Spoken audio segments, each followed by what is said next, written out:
Alright, so I'm gonna go ahead and make a video covering some common terminology, concepts, as well as movements in gameplay.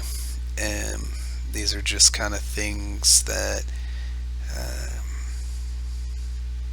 can kind of help improve your mentality when approaching a game, and the specific psychologies when you're doing things versus other players, what they're thinking, what they're not thinking, and how you can capitalize and take advantage of that. These things are valuable in both tournament and regular play. You can utilize them anywhere because really it's just kind of it's a thought process when you're thinking about where you need to be in relationship to what's going on in the map and where other players are. One of the things that I see a lot happening in pubs and in tournaments is certain engagements that you shouldn't do, as well as a lack of understanding when certain tactics should be applied and what certain terms are mean when they're called out, either at the beginning of the game or um,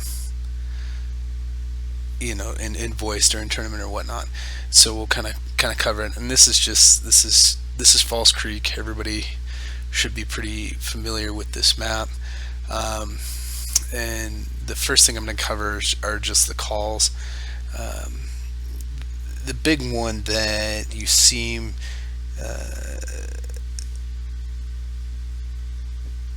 to get confused on, or people seem to get confused on, is the difference between a push and an iron fist, right? So I mean, it sounds like the same thing. The concept. A lot of people are like, "Oh, we're pushing. That means we're going forward."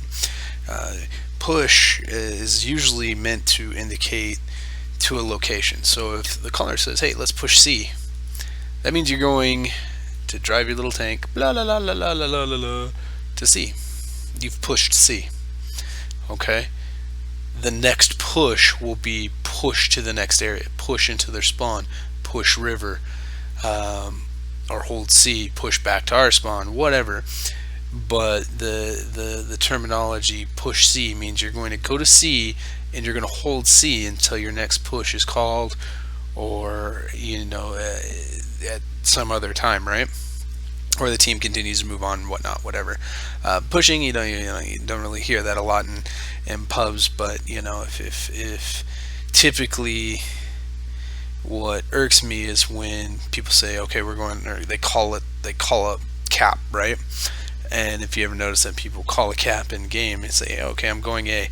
All right, well, when you're going A, that's only half the verbiage. If your intention is to drive through, say that you're going to Iron Fist through A or go something like that, because to Iron Fist would be, if you're Iron Fisting C, that is like calling a line of direction. Iron Fisting is going to be pushing through until you call a halt, right? So if I'm saying Iron Fist C, that means I want you driving through C up into their spawn, blah blah blah. We're going to Iron Fist C through into their spawn. Usually there's more going on than that. And these are not things that get said a lot in pubs, but I mean, and it's mostly tournament vernacular that you're seeing there. But every once in a while, you'll get into pubs with some of these players that'll say something like that, and if there's someone you're wanting to listen to, or that's a plan you want to follow, this kind of explains it. Same thing with A. If I say you want to aggressively take A, you may come out over more towards their spawn or more towards the center of fire, but your general vicinity is in A. If you're Iron Fisting A through to their spawn, or Iron Fisting A and then to river, those are the things that need to be called. Okay, so Iron Fisting A and then holding town. So what you're going to do, or Iron Fist A and then push town, means you're going there and then you're stopping there, right? I think a lot of miscommunication or confusion comes in, especially in those kinds of calls, because what happens is you hear push town, then everybody thinks that means, well, we're just going to continue to push and go in to the fight or whatever it is that's happening at C or in the middle of the map. when in reality, what's anticipated is that you're going to hold down and either support C or B or prevent them from taking A, whatever. So those are the two big ones. And of course, I'm going to get the hiccups in the middle of this, which is freaking awesome. But another really common thing that I don't see a lot of people do or understand is redlining. It's kind of hard to see on this map, but there's a red line here. When you're told to red line, you stay on the red line. Now, the benefit of redlining, even in pubs, is you're maximizing the distance between you and the opposing team. I killed it. You and the opposing team, to minimize the potential of being spotted. One of the things that you notice a lot, especially in pubs, people try to go A through here. They get spotted right here, right? So a good players on this side are going to be like, oh, well, hey, we spot somebody, blah, blah, blah. And I don't want to use this map to get into too much detail on that, but really the psychology needs to be, you need to be more out here when you're moving into an area, or at least behind cover around a hill, whatever, you'll notice that most of your meds just zip through here and think they're good, because there are spotting runs where you can come here.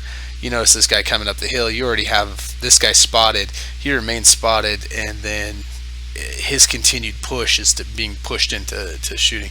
If you're going to get spotted when you're pushing a certain side of the map, you don't want to be spotted until you're in a position to receive hits, or to defend yourself. I shouldn't say receive hits, but you don't want to be spotted here and then continue your push up here when there's a guy sitting right there that's going to go ahead and cream you when you're being shot, right?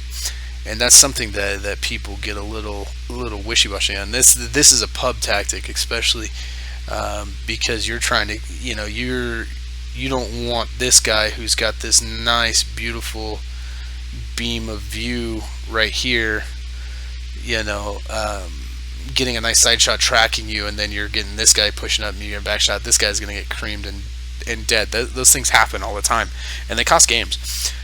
So really the objective here is to try not to get spotted until you're in a comfortable position, and so we use the term red line so that you're cruising along this red line here, or at least on the outside of the map. It just means to stay on the outside and to maximize your spotting distance. Okay. Yeah, that pretty much covers those few things, and those are just some clarifications. So what I want to do now is talk about a little game psychology here. Okay, so this heavy, and this is somewhat looks, I don't know why it ended up looking like Himmelsdorf a little bit, but it kind of does. But there are scenarios like this, and this is just the thought. If the orange being building, the red being building, we're going to be green team, they're going to be red team, right? We're going to say this is just a 2v2 situation here. You're in a light in a TD, or in a heavy versus in a TD on the other side. So the scary thing here is that this guy right here is basically the focus of this TD. This TD right here is watching him. If he tries to peek up, that TD is going to cream him on the side. He's going to have a nice pinning shot. And of course, these buildings aren't quite lined up, but just you can imagine as such. We can even move him so it's a little bit more realistic, right? So he's got a nice line of fire right through here at this guy. This guy's got him here, and this guy's got this light here. This light's probably going to be a little bit more up here. So if he peeks, he doesn't want to get shot. What I see a lot of in pubs, especially, is the tendency for this guy to sit here, right, and try to fight this heavy. What's happening in that scenario is either this light immediately is going to become the focus, or this TD that I moved over here and got moved back when it reconnected, this TD and this guy, or just farming this guy, and this light is useless because he can't really pin this heavy from the front, and he's not working this TD.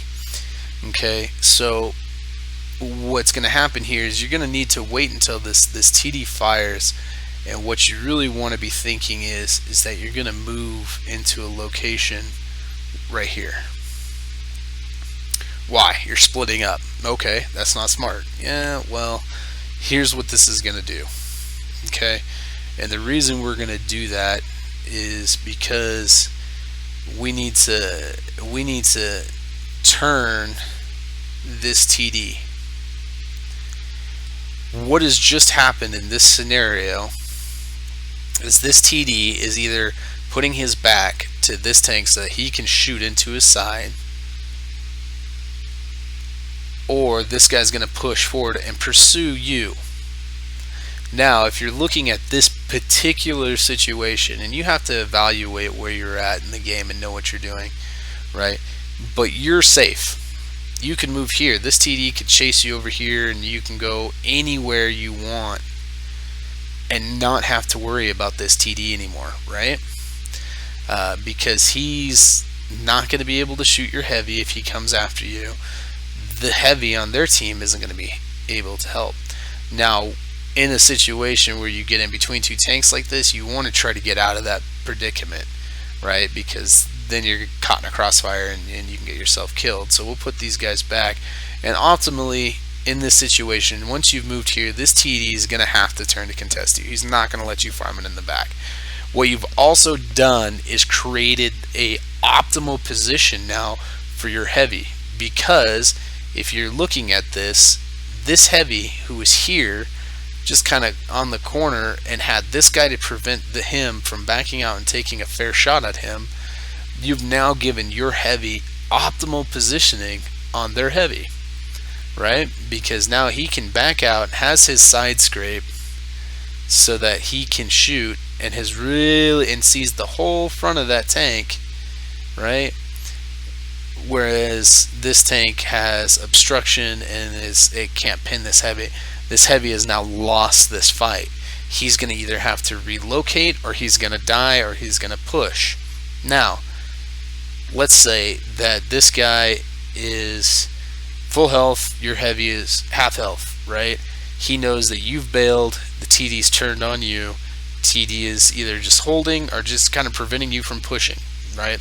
In a smart world, that's what would happen, right? This TD would not chase this guy, wouldn't push on him, would literally just hold his position, covering that, so that if he had to, he could turn.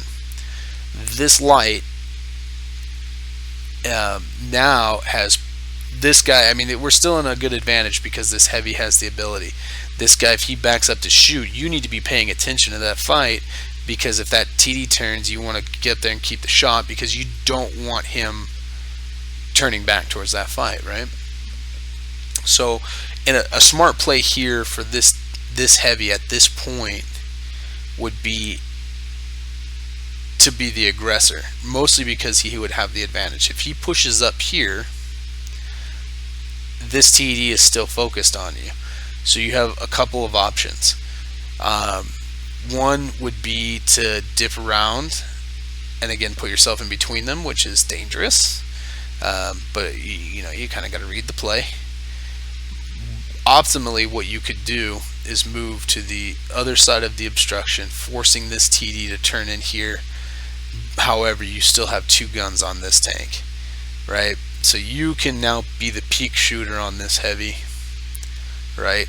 And what is happening, and what this whole situation is called, is you're controlling the flank of this game. So if the game is if the game is on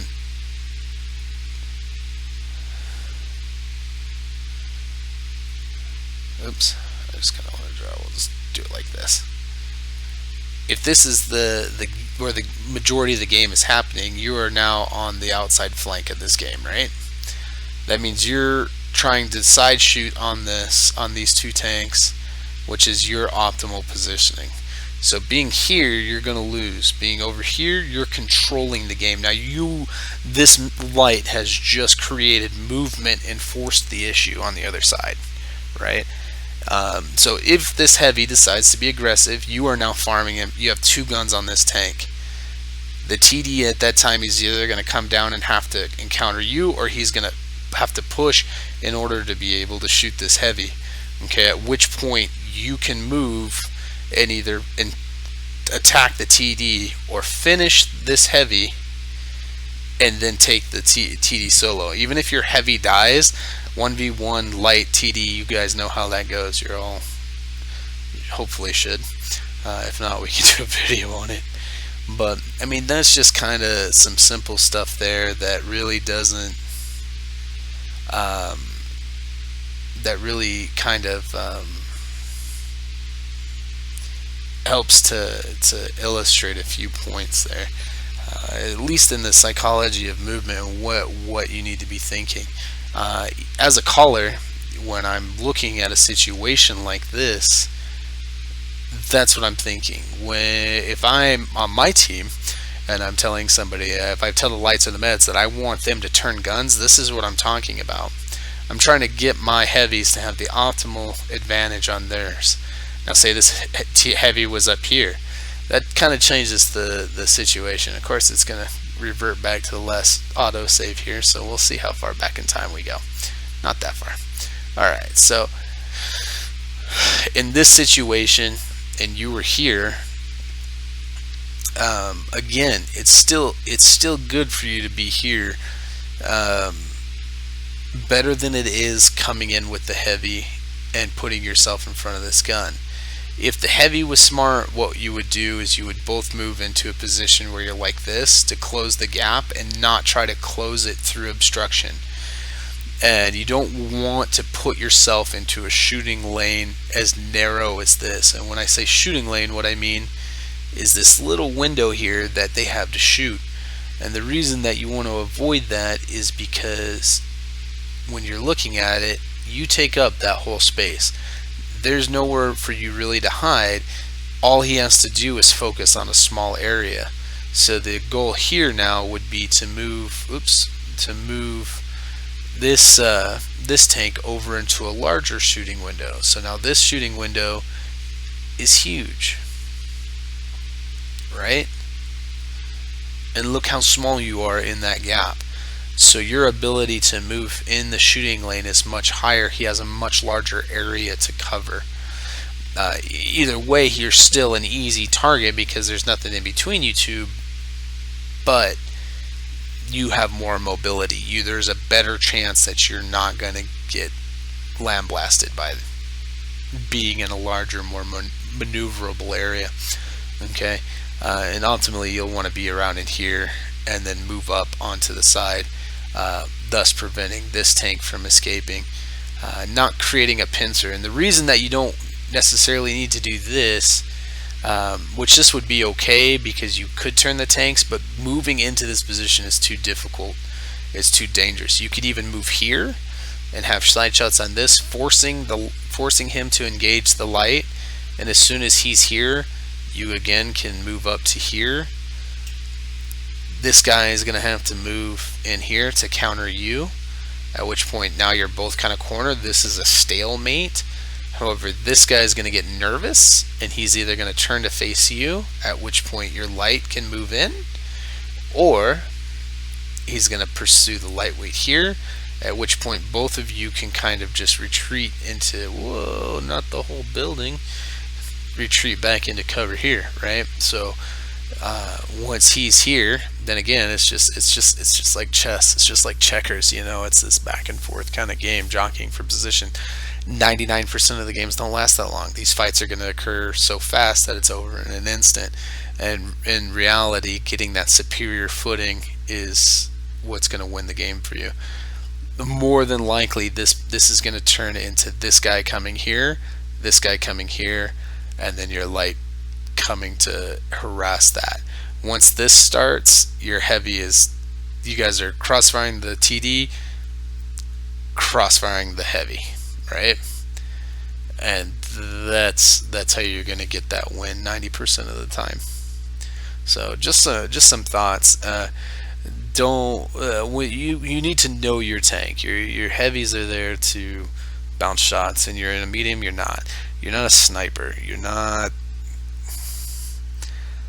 this guy who's just sitting there to farm damage.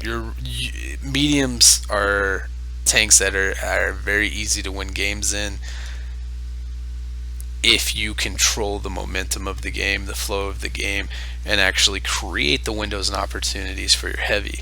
I don't know how many of you guys play meds and have realized quickly that they're not the highest damage tanks in the game. Most tier 8 average players are gonna be in that 1400 to 1800 average damage per game on their meds when they could do 2000 plus on their heavies. So you have to think of ways to win games, because you're not going to win it just with your gun. Now, there's always those special instances. There's always those remarkable games that you have, but on the whole, on the average, if you think of yourself more as a controller of the other team's positioning, you're a rook, you're a knight, you're forcing them into certain positions, making them turn, making them look other ways, you'll have a much higher success rate in these games. Now in pubs, that's a little bit it's tricky, right? Because one of the things that lacks in pubs is people doing damage. So how do you do damage and do this at the same time? By optimizing your position. If you're here, there's a good chance you're going to be farming this TD once this heavy is engaged, right? You're not making yourself the most optimal target, you're making yourself a necessary target, right? You have to be focused on, or you'll kill the TD, right? I mean, if he's stupid, he's just going to continue to look at the heavy and you're just going to farm him to death, and who cares, right? But if you're playing someone who's not completely a window licker, then you're at least a necessary target for him, and now you're controlling his movements. You have the upper hand. You make him go where you want to go, or you at least force your player to be in a better position against the other team, which ultimately wins games. Anyway, so that's just a short little brief on that. I thought I would go through that. Hopefully I'll come up with some more videos and at least movements. I have a plan on going through a series with the maps, talking about the differences between tournament strategy and pub strategy on the maps, and why certain things work in one way and not in the other. And that'll be kind of fun to cover with you guys. So I hope you enjoy, and make sure you subscribe so I can make more. Alright, have a good one. Happy tanking.